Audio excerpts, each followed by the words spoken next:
what I do know for sure is that, Charlie was someone who once said, guns save lives, after a school shooting. Charlie was someone who was willing to debate and downplay the death of George Floyd in the hands of Minneapolis police. I think he called him a scumbag.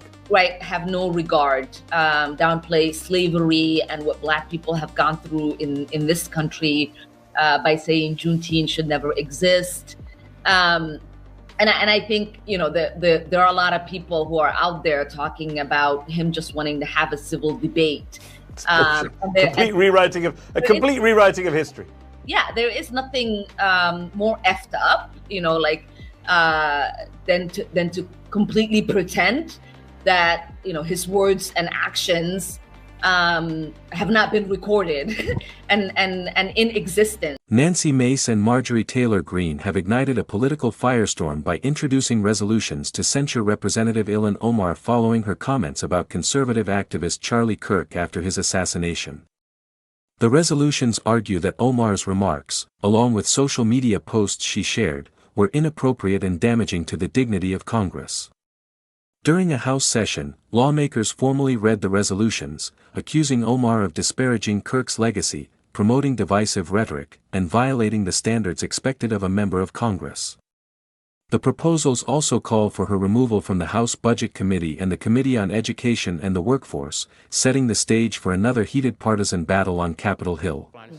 Mr. Speaker, pursuant to Clause 2A1 of Rule 9, I rise to give notice of my intent to raise a question of the privileges of the House.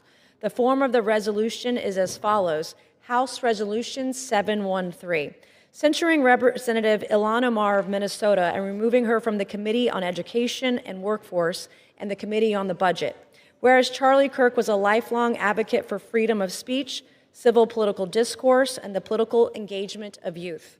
Whereas Charlie Kirk was a man of deep faith, a husband, and a father to 2 young children. Whereas on September 10, 2025, Charlie Kirk was assassinated on the campus of Utah Valley University while exercising his First Amendment right to freedom of speech. Whereas on September 11, 2025, one day after the assassination of Charlie Kirk, Representative Ilhan Omar gave an interview on Zateo's town hall with Mehdi Hassan in which she smeared Charlie Kirk and implied he was to blame for his own murder. Whereas on September 12, 2025, 2 days after the assassination of Charlie Kirk, Representative Ilhan Omar reposted a video on X, formerly known as Twitter, which disparaged the character of Charlie Kirk and those mourning his death. Whereas the video Representative Ilhan Omar reposted on X states Charlie Kirk is dead, and before the body got cold, the far right propped his corpse up as a cudgel for their holy war. Whereas the video Representative Ilhan Omar reposted on X further states, don't be fooled. These people don't give a single shit about Charlie Kirk. They are just using his death to further their Christo-fascist agenda. Whereas the video Representative Ilhan Omar reposted on X further states Charlie Kirk was a reprehensible human being. He enacted his political agenda by preying on weak-minded people. He took complex socioeconomic issues and simplified them by pointing fingers at outgroups, demonizing those groups, and sicking his massive following on them.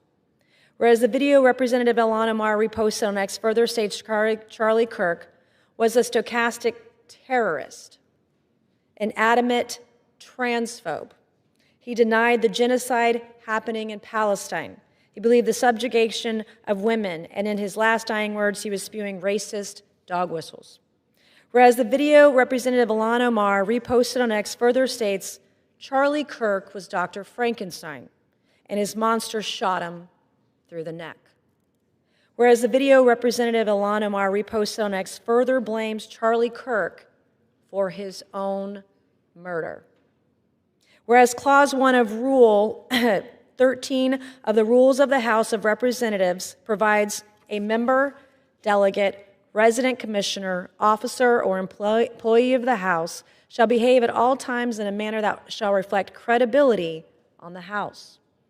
Whereas Representative Ilhan Omar's actions in the wake of the assassination of Charlie Kirk are reprehensible and affect the dignity and integrity of the proceedings of the House and do not reflect the credibility on the House. Now, therefore, be it resolved that Representative Ilhan Omar of Minnesota be censured. Representative Ilhan Omar forthwith present herself in the well of the House of Representatives for the pronouncement of censure. Representative Ilhan Omar be censured with the public reading of this resolution by the Speaker, and Representative Ilhan Omar be and is hereby removed from the Committee on Education and Workforce and removed from the Committee on the Budget of the House. Georgia seek recognition. Mr. Speaker, pursuant to Clause 2A.1 of Rule 9, I seek recognition to give notice of my intent to raise a question of the privileges of the House. The form of the resolution is as follows. Recognized. Censuring Representative Ilhan Omar of Minnesota. Whereas elected members of Congress take an oath to bear true faith and allegiance to the United States without any mental reservation or purpose of evasion.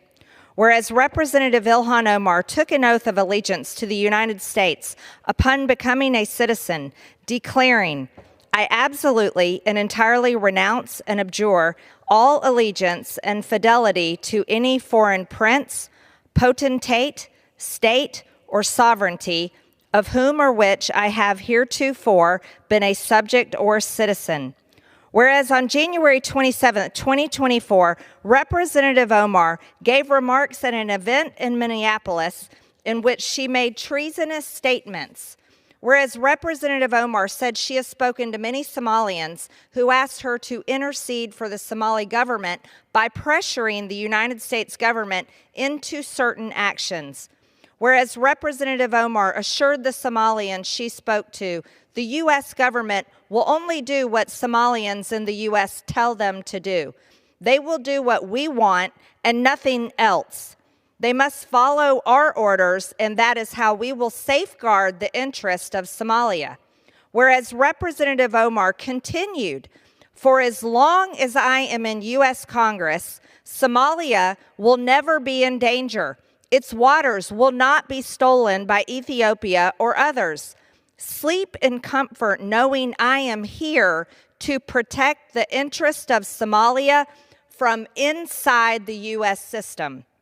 Whereas George Washington warned in his farewell address of 1796 to guard against the impostures of pretended patriotism, and further declared citizens by birth or choice of a common country, that country has a right to concentrate your affections. The name of American, which belongs to you in your national capacity, must always exalt the just pride of patriotism more than any appellation derived from local discriminations.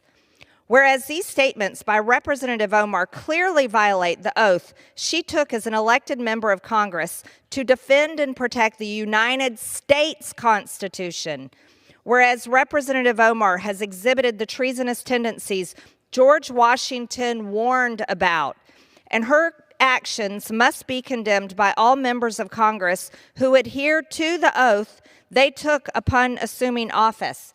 And whereas by openly admitting her efforts to advance Somalia's interest using her position as a United States representative, Representative Omar has revealed herself to be a foreign agent acting on behalf of a foreign government. Now, therefore, be it resolved that Representative Ilhan Omar of Minnesota be censured. Representative Ilhan Omar forthwith present herself in the well of the House of Representatives for the pronouncement of censure. Representative Ilhan Omar be censured with the public reading of this resolution by the Speaker, and Representative Ilhan Omar be and is hereby removed from the Committee of the Budget and the Committee on Education and the Workforce.